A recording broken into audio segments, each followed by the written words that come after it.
10वीं कक्षा के सभी धुरंधरों पढ़ाई वढ़ाई करो। तो जैसा कि हमने आपको पिछली वीडियो में बताया था कि हम आपके लिए बेहतर कंटेंट की तलाश में हैं, तो हम आपके लिए लेके आ गए हिंदी के एक और मोस्ट इम्पॉर्टेंट बहुविकल्पी प्रश्न। तो आइए हम ज़्यादा बातचीत ना करते हुए आते हैं आज के अपने पहले प्रश्न की तरफ। तो देखते हैं आज का हम अपना पहला प्रश्न हमारा क्या है। गेहूँ बनाम गुलाब के लेखक है। तो गेहूँ बनाम गुलाब के लेखक हैं कौन? पहला ऑप्शन दिया है वासुदेव शरण अग्रवाल, दूसरा हरिशंकर परसाई, तीसरा रामवृक्ष बेनीपुरी और चौथा जैनेन्द्र।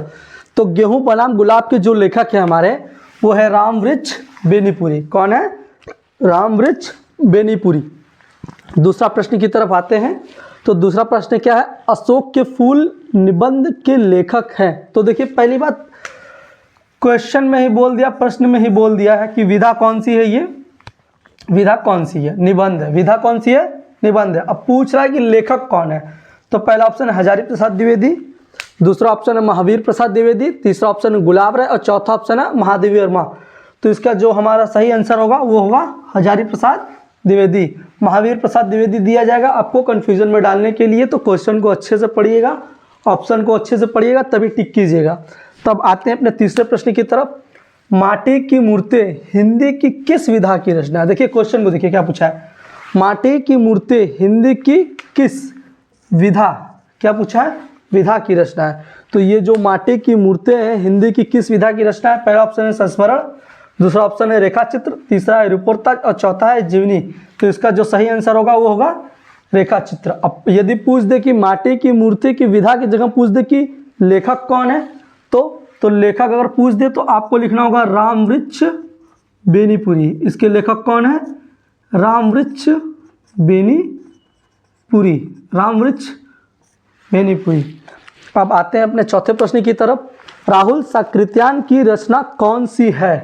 देखिए क्वेश्चन क्या पूछा। राहुल साकृत्यायन की रचना कौन सी है? पहला सरयू पार की यात्रा, दूसरा पतितों के देश में, तीसरा घुमक्कड़ शास्त्र और चौथा उस पार के पड़ोसी। तो जो राहुल साकृत्यायन की रचना है वो है घुमक्कड़ शास्त्र। अब पूछ दे कि घुमक्कड़ शास्त्र रचना विधा कौन सी है, तो घुमक्कड़ शास्त्र जो विधा है वो है यात्रावृत्त। क्या है? यात्रावृत्त। और किसकी है? राहुल साकृत्यायन की है। क्या है? यात्रावृत्त। हाँ, यहीं पर एक और रचना दी हुई है। क्या है? उस पार के पड़ोसी। उस पार के पड़ोसी भी क्या है? ये भी यात्रावृत्त है। क्या है? यात्रावृत्त। विधा कौन सी है? यात्रावृत्त। लेकिन लेखक अगर पूछ दे तो उसके लेखक जो है वो है काका कालेकर। लेखक कौन है? काका कालेकर। यहीं पे एक और ऑप्शन है पतितों के देश में। तो पतितों के देश में जो पूछा है, पूछ दे कि अगर इसके लेखक कौन है, तो इसके लेखक है रामवृक्ष बेनीपुरी। पतितों के देश में किसके लेखक कौन है? रामवृक्ष बेनीपुरी। आते हैं पांचवें प्रश्न की तरफ। किन्नर देश में रचना कौन सी है? विधा कौन? किन्नर देश में। अब पूछ रहा है कि किस विधा की रचना है। किन्नर देश में रचना है वही विधा पूछ रहा है कि विधा कौन सी है। तो जो किन्नर देश में पहला ऑप्शन क्या दिया है? आत्मकथा, दूसरा क्या दिया है? यात्रावृत्त, तीसरा क्या दिया है? संस्मरण और चौथा क्या दिया है? रिपोर्ताज। तो जो किन्नर देश में विधा होगी वो होगी यात्रावृत्त। कौन सी विधा होगी? यात्रावृत्त। अगर यदि लेखक पूछ दे कि किन्नर देश में के लेखक कौन है तो याद रखिए इसके जो लेखक होंगे वो होंगे राहुल साकृत्यायन। कौन होंगे? राहुल साकृत्यायन। कौन होंगे? राहुल साकृत्यायन। अब आते हैं अपने अगले प्रश्न की तरफ।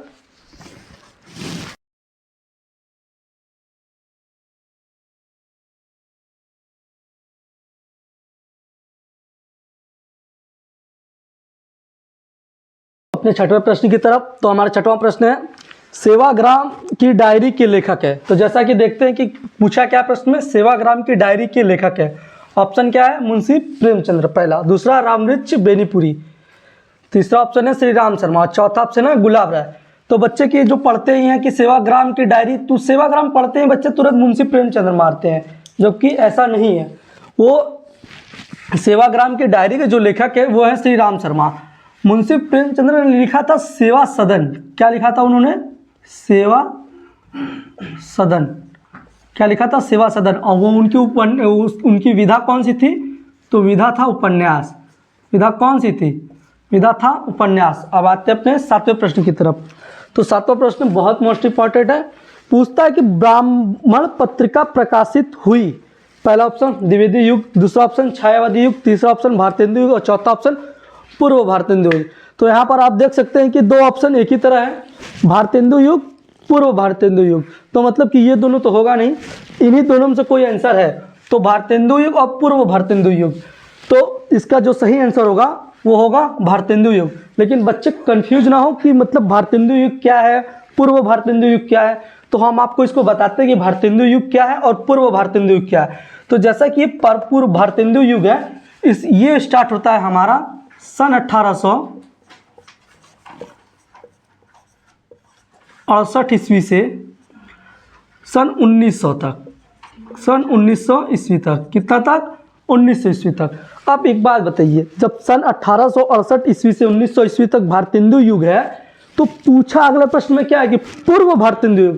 पूर्व का मतलब इसके पहले, तो 1868 के जितना भी पहले आएगा जो भी युग, वो कौन सा युग था? वो था भारतेंदु युग। कौन सा? पूर्व भारतेंदु। 1868 से लेकर 1868 ईस्वी से लेकर कब तक? 13वीं शताब्दी तक। कब तक बच्चों? 13वीं शताब्दी तक। इतना कार्यकाल किसका था? पूर्व भारतेंदु युग का। लेकिन जैसे ही भारतेंदु युग आया, सन 1868 से 1900 ईस्वी तक इस युग का प्रचलन रहा। अब आते हैं अपने 8वें प्रश्न की तरफ। तो हमारा 8वां प्रश्न है, प्रेम पचीसी के लेखक है। देखिए जैसा कि क्वेश्चन में क्या बोला है, प्रेम पचीसी के लेखक है। प्रेम का नाम सुनते ही बच्चे भारतेंदु हरिश्चंद्र के प्रति ज़्यादा अट्रैक्ट होते हैं, जबकि ऐसा नहीं है, क्वेश्चन को पढ़ के ही कुछ करना है। प्रेम पचीसी के लेखक है, पहला ऑप्शन है भारतेंदु हरिश्चंद्र, दूसरा प्रेमचंद्र, तीसरा बेताल भट्टराव और चौथा राहुल सकृत्यान। तो जैसा कि प्रेम पचीसी, तो प्रेमचंद्र कौन है इसके लेखक? प्रेमचंद्र। अब ये प्रेमचंद्र की कौन सी विधा है? विधा। तो याद रखिएगा, प्रेम पचीसी जो है वो प्रेमचंद्र की कौन सी विधा है? तो ये कहानी है। क्या है ये क्या है? प्रेमचंद्र की कहानी है। अब आते हैं बेताल भट्टराव। अब देखिए बेताल भट्टराव जो है, इन्होंने लिखा था बेताल पचीसी। इन्होंने क्या लिखा था? बेताल पचीसी। इन्होंने क्या लिखा था? इन्होंने लिखा था बेताल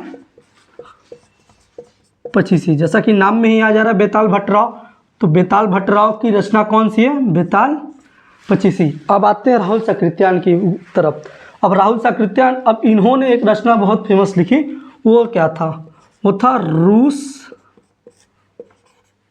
में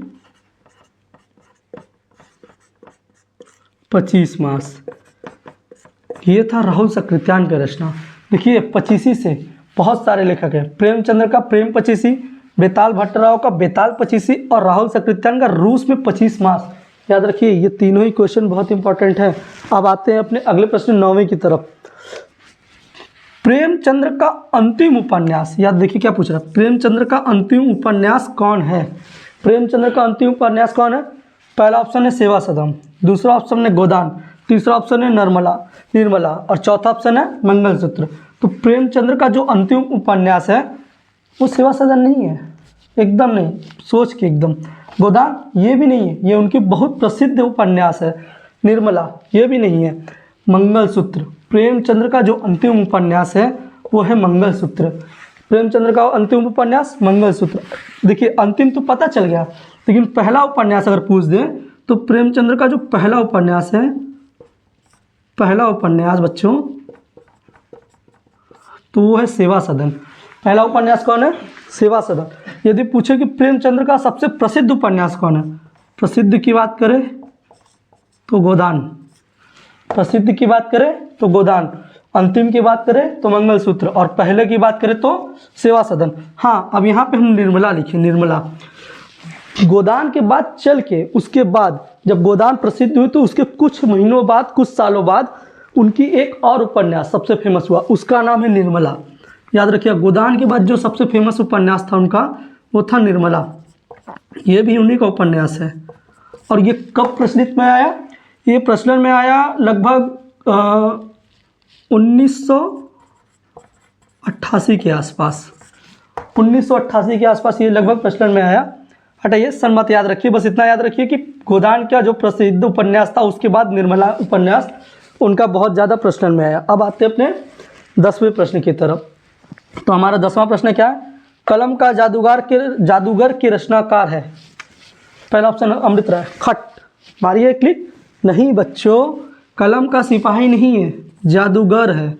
जादूगर, कलम का जादूगर के रचनाकार है। पहला ऑप्शन अमृत राय रखा है सोच के। दूसरा ऑप्शन मुंशी प्रेमचंद्र। तीसरा ऑप्शन रामवृक्ष बेनीपुरी। चौथा ऑप्शन गुलाब राय। तो जो कलम का जादूगर है वो है प्रेमचंद्र। कौन है? प्रेमचंद्र। यदि यहीं पे पूछता कि कलम का सिपाही तो आपका होता ऑप्शन अमृत राय। तो ऑप्शन होता अमृत राय। यहीं पूछता अगर कलम की शान, क्या पूछता? कलम की शान, तो उसका भी जो ऑप्शन होता वो कौन क्या होता? मुंशी प्रेमचंद्र। कौन सा ऑप्शन होता? मुंशी प्रेमचंद्र। याद रखिएगा। और सबसे बड़ी बात ये है कि ये जो कलम का सिपाही है वो अमृत राय ने लिखा। अब अमृत राय कौन थे? तो अमृत राय मुंशी प्रेमचंद्र के क्या थे? पुत्र थे बच्चों। क्या थे? पुत्र थे। जो ये अमृत राय हैं वो मुंशी प्रेमचंद्र के क्या थे? पुत्र थे। हाँ, तो अगर यहीं पे पूछता कि एक और क्वेश्चन बनाता कि कलम का, हटाते हैं अब इसको की को, कलम का जादूगर के साहित्यकार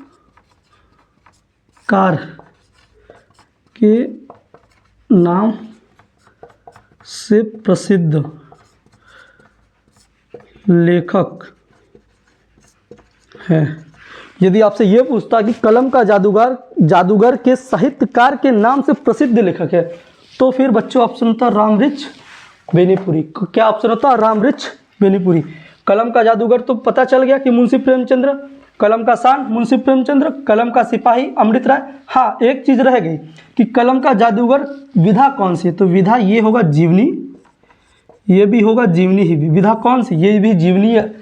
कलम का सिपाही भी जीवनी है, बस कलम की जो शान है वो नहीं है जीवनी। हाँ, अब आते हैं कि ये तो हो गया, ये भी हो गया। अब एक चीज़ और है कि जैसा कि बच्चों को बहुत बताया गया है कि मुंशी प्रेमचंद्र को बोलते हैं उपन्यास सम्राट। क्या बोलते हैं? उपन्यास, इनको बोला जाता है उपन्यास सम्राट। लेकिन इन्हें एक और उपाधि दी गई है। इन्हें कौन सी उपाधि दी गई है उपन्यास सम्राट के बाद?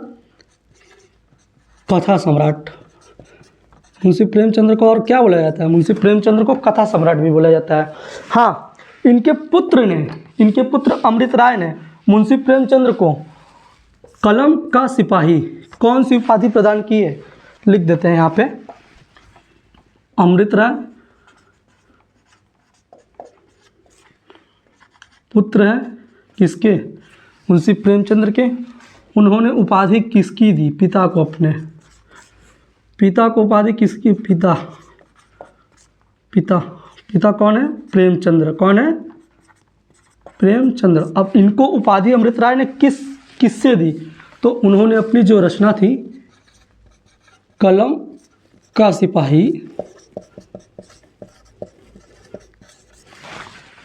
अमृत राय ने अपने पिता को उपाधि दी थी कलम का सिपाही। ठीक है, अब इससे ज़्यादा प्रश्न पूछ ही नहीं सकता। तो जैसा कि आपको इतना अच्छा, बहुत ही अच्छा कंटेंट दिया जा रहा है, और भी अच्छे कंटेंट के लिए हम अपना और बेहतर से बेहतर प्रयास करेंगे।